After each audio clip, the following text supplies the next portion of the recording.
The Galactic Concord had existed for 12,000 cycles, uniting 87 spacefaring species in peaceful cooperation. When they discovered Earth, they expected the primitive bipeds would react like all others before them, with reverence, gratitude, and immediate submission to join the interstellar community. They were wrong. Admiral Rax stood on the command deck of the Eternal Vigilance flagship of the Concord's punitive fleet. Through the viewport, Earth hung like a blue jewel against the blackness of space. It looked so fragile, so unassuming.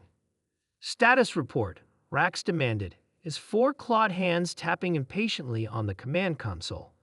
Lieutenant Gull, a methane-breathing Olvarite with translucent skin, approached with visible trepidation. "The human vessels have withdrawn to their orbital defense platforms. They're maintaining communications silence since delivering their message."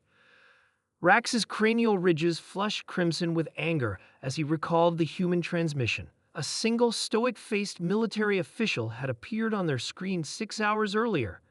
The human had spoken calmly, without emotion. "This is Commander Thomas of Earth Defense Command. Your unprovoked attack on our Mars colony has been classified as an act of war. We gave you the opportunity to withdraw. You chose escalation. Be advised, you will not survive another contact. This is your only warning." The sheer audacity. The Concorde had merely sought to demonstrate their technological superiority by neutralizing the human outpost on Mars, a standard procedure performed countless times throughout the millennia. Show the newcomers their place in the hierarchy. It wasn't meant to be a war, just a lesson. "They're bluffing," Rax snarled. "Our intelligence indicates they have primitive nuclear weapons and rudimentary energy shields. Nothing that could threaten this fleet." The ship's AI interjected. "Admiral, I've completed analysis of the debris from our 3 destroyed Vanguard vessels.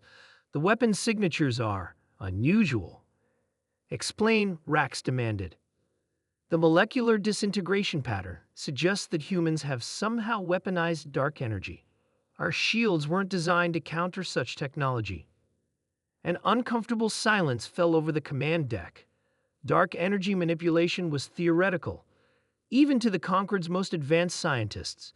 If humans had mastered it, impossible, Rax declared. "They're barely a Type 1 civilization. They'd only been in space for 2 of their centuries." Science Officer Pell, a hulking avian with iridescent feathers, spoke up. "Admiral, we've been monitoring their communications. They discussed something called Project Prometheus. It appears to be." An alarm blared, cutting off Pell's explanation. "Multiple small objects launching from Earth's moon," the tactical officer shouted. "Thousands of them." "Defensive posture," Rax ordered. "All ships, raise shields." The objects were tiny, barely larger than escape pods. The fleet's targeting systems struggled to lock onto the swarm as it approached at impossible speeds. "They'll never penetrate our shields," Rax assured his nervous crew. "Prepare to return fire once they've exhausted there." The first object passed effortlessly through the flagship's shields as if they weren't there. Then another. And another. Within seconds, thousands of the devices had penetrated the defensive barriers of every ship in the fleet. But there was no explosion, no impact damage. Nothing happened. Rax laughed nervously. "A failed attack? Perhaps they—" "Sir," the ship's AI interrupted. "I'm detecting quantum fluctuations throughout the fleet. The devices appear to be creating localized pockets of altered physics." Before Rax could respond, he watched in horror as the nearest Concorde cruiser began to shimmer. Its hull wasn't being destroyed. It was being rewritten at the subatomic level.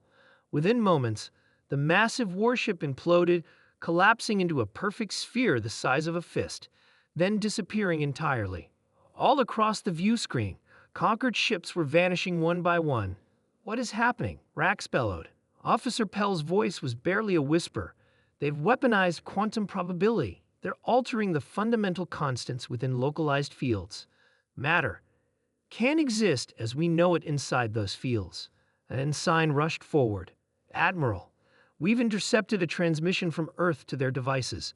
It's just 3 words. We warned you." Rax felt a strange tingling sensation across his scales, Looking down at his four hands, he could see they were becoming transparent, the atomic bonds between his cells weakening. The realization hit him with crushing finality. The Concorde had made a terrible mistake.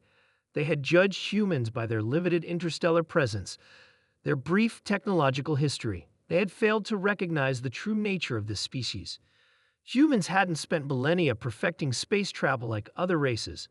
Instead, they had channeled their resources into understanding the deepest secrets of reality itself. They hadn't mastered the stars, yet because they had been busy mastering the fundamental forces of the universe.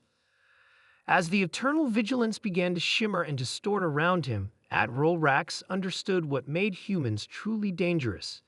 It wasn't their weapons or their technology. It was their patience, giving one clear warning, and their resolve to ensure no second warning would ever be needed. The last thing Rax saw before his consciousness dissolved into the quantum foam was Earth, still hanging serenely against the void, unconquered, untouchable, a species that had given just one warning: he won't survive another contact. And they had kept their word.